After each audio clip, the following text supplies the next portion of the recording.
Hi there, we're here today on the property of Ross Arnett and Sue and Michael Wiley's places, and at Lindendale we've been enjoying a warm day. It's looking at native bee habitat and biodiversity. We've got about 50 people, macadamia farmers mostly, some agronomists and students and researchers from Western Sydney University.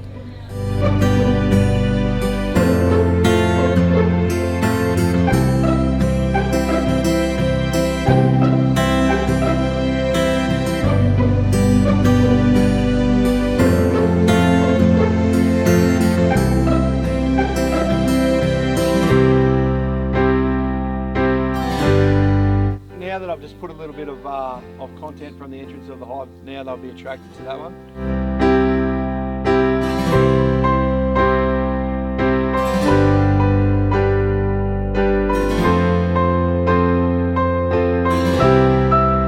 Just get them in the top of your net, get them all bunched up. If it stings, try and keep your hand away from it. Insects naturally fly up, so you can see it's at the top, and we can just carefully get the lid on, and we've got a little hoverfly.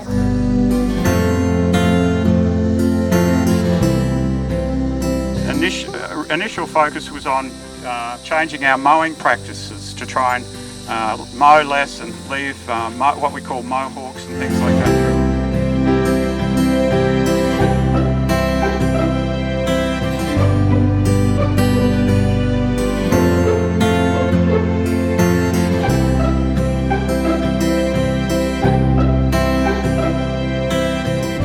There is one major pest that is very significant for macadamias right at flowering, Macadamia lacebug, and his has been a really quite interesting sight that we've seen little spots of activity with Macadamia lacebug, but it has been much less significant than on a lot of other orchards, and we think the intergrow plays an important role.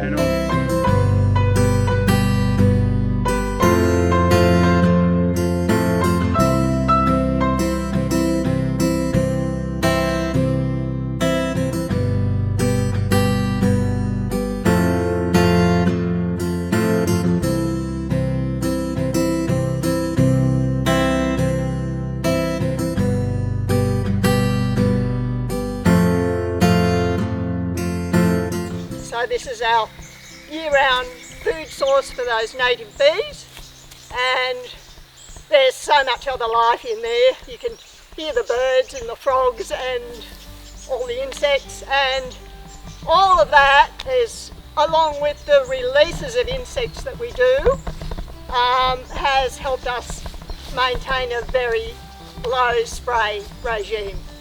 This farm has not ever been sprayed for fruit spotting bug, and these trees are 20 years old. And then we made the species selection for down here, which I think we put in 300-400 plants down there, mostly trees, but that diversity of 40 to 50 different species in there again. So the reason for that is trying to get something that's flowering at all different times of the year for your bees.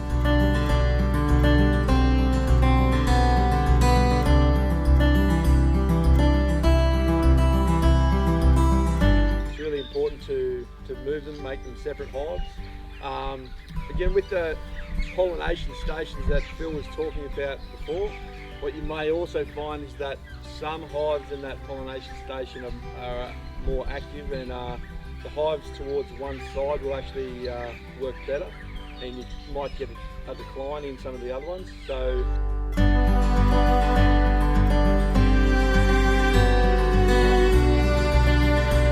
We're Sue and Michael.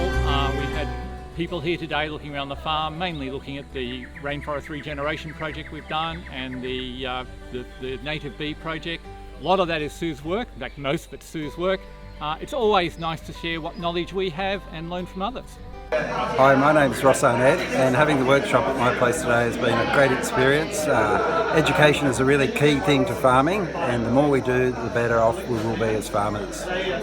I think what we've learned today though is the importance of all of our native pollinators, and we certainly spend a lot of time on native bees, and that's an emerging area of interest for a lot of the industry, and also of course the importance of providing habitat for all of the other pollinators as well. So to that end we talked about the inter-row cropping, which is something that I personally want to pursue, and overall it's been a really informative day.